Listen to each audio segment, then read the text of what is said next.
Okay, in this video I'm going to give you a quick look at the Handbrake settings that I'm using, and I would really appreciate getting your feedback on what you think I should be using. If you have any feedback on this. I have looked up some documentation on Handbrake, and they say that there's really no kind of recommended settings, although they do have some presets now, but that you should play around and try and figure out what works for you. So I'm going to show you details of a video file here. So this is a whiteboard video. I was standing at a whiteboard doing some training. So the original file here is 5.47 gigs, 5.5 gigs, and that's a 30-minute 1080p video at 30 frames a second. So that's the original footage from the iPhone 7. Okay, so this as mp4. So this is what I converted it to with Handbrake. So you can see it's 0.7 gigs, so it's 5 gigs smaller, and that's in 1080p. Still the same length, still the same frames per second. So the audio is the same. So what happened here was I put this through Handbrake. Okay, so I'm going to show you what the settings are that I use. So there's some presets here, and I did play around with some of these. Now the thing that I found was when I converted them, I had a problem with the audio.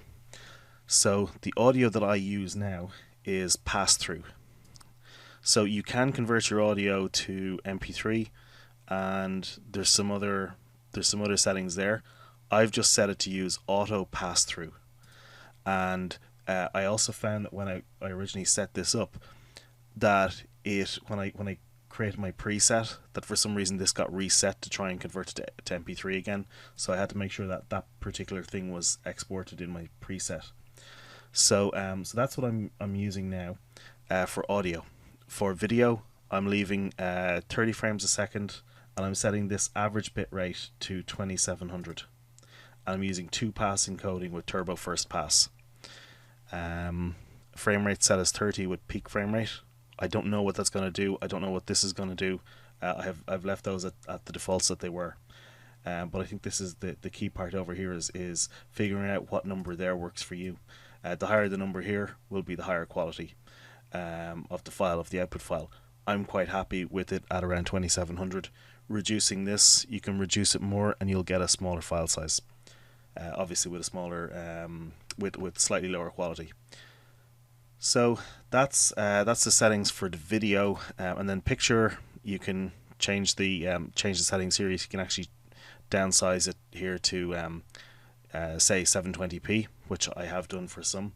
You could just create a 720p pass through and set that up there as another option. I haven't bothered to do that because I found that the mp4s that I create at 1080p are okay in file size.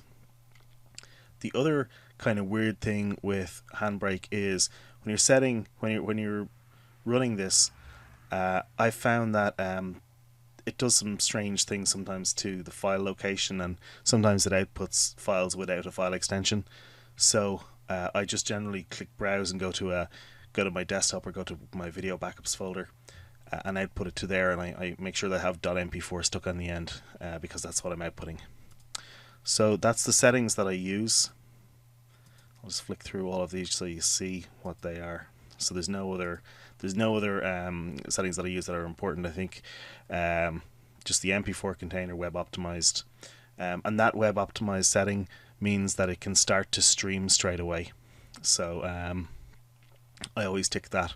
It means that you don't have to download the whole file before it'll start to play if for some reason you put it up online in its raw mp4 format, like outside of YouTube.